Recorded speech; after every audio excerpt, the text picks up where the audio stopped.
मेरे हजरत साहब फरमाया करते हैं हम कट्टर कादरी हैं, पर हम खुल के ये बात मानते हैं कि हिंदुस्तान के बादशाह का नाम मोइनुद्दीन अजमेरी है। ये बबांगे दोहल मानते हैं। बहरहाल हिंदुल वली हजरत ख्वाजा अजमेरी है। ख्वाजा अजमेरी जब नए नए आए ना यहाँ अजमेर शरीफ में, आपने खैमा लगाया था, कपड़े का खैमा लगा के उसमें रहते थे। तो एक नौजवान था, वो बाहर रहता था अजमेर से, तो वो आया कुछ दिनों के लिए, पढ़ाई से फारग होकर, अजमेर का रहने वाला था लेकिन बाहर रहता था। जब यहाँ आया ना वो, तो असर के बाद वो गुजरता ख्वाजा अजमेरी के खैमे के सामने से, झोंपड़ी के सामने से, तो ख्वाजा साहब असर के बाद बैठ के रोया करते थे। आशिक दा काम ही रोना धोना, बिना रोयो नहीं मंजूरी, ये आशिक सदा ही रोंदा रहिंदा, भावें वसल होवे ते भावां दूरी, रोया करते थे। तो नौजवान बड़ा सादा सा था, बचपन में वालिद फौत हो गए, सिर्फ माँ ही माँ थी। एक दिन अम्मा से जाके कहने लगा ये मुसलमानों का साधु रोता क्यों है? अम्मा कहने लगी मुझे क्या पता। बच्चा कहता मेरे अंदर तजस्सुस बढ़ गया कि बाबे से पूछूं तो सही क्यों रोता है। 2, 4, 5, 10 दफा मैं गुजरा। एक दिन बेचैन होके मैं कमरे में चला गया उजरे में, तो मैंने कहा बाबा क्यों रोते हो? कहने लगे मुझे अपने शेख की याद आती है, मुझे याद आती है।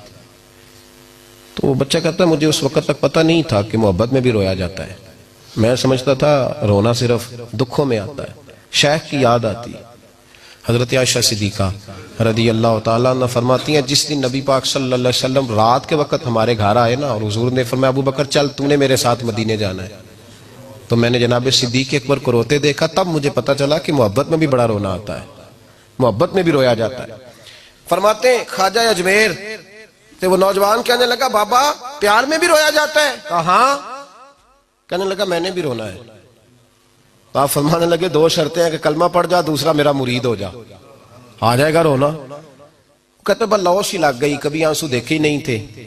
हजरत अजमेरी कहते हैं इस तरह कर ले। कहने लगा जी मैं अपनी अम्मा से पूछ लूं। अम्मा के पास गया तो अम्मा कहने लगी बेटे मैं तुझे जानती हूँ, तेरे दिल में जो बात बचपन से आ जाती है ना फिर वो निकलती कोई नहीं, तो इस तरह कर ले जिस तरह बाबा कहता है, इसलिए कि तूने पीछे तो हटना नहीं।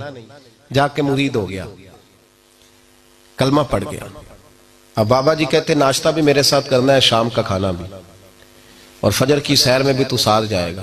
प्रीत हो गई, प्यार बढ़ गया, पर कट गए, जिंदगी बाबे से वाबस्ता हो गई। अब चंद महीने जब गुजर गए ना, पूरी लौ लग गई। तो बाबा जी कहने लगे बेटे तेरी 3 छुट्टियां हैं, 3 दिन तूने मुझे मिलने नहीं आना। बिल्कुल 3 दिन के बाद आना। उसने कहा मसला ही कोई नहीं, परवाह ही नहीं थी ना, पता ही नहीं था।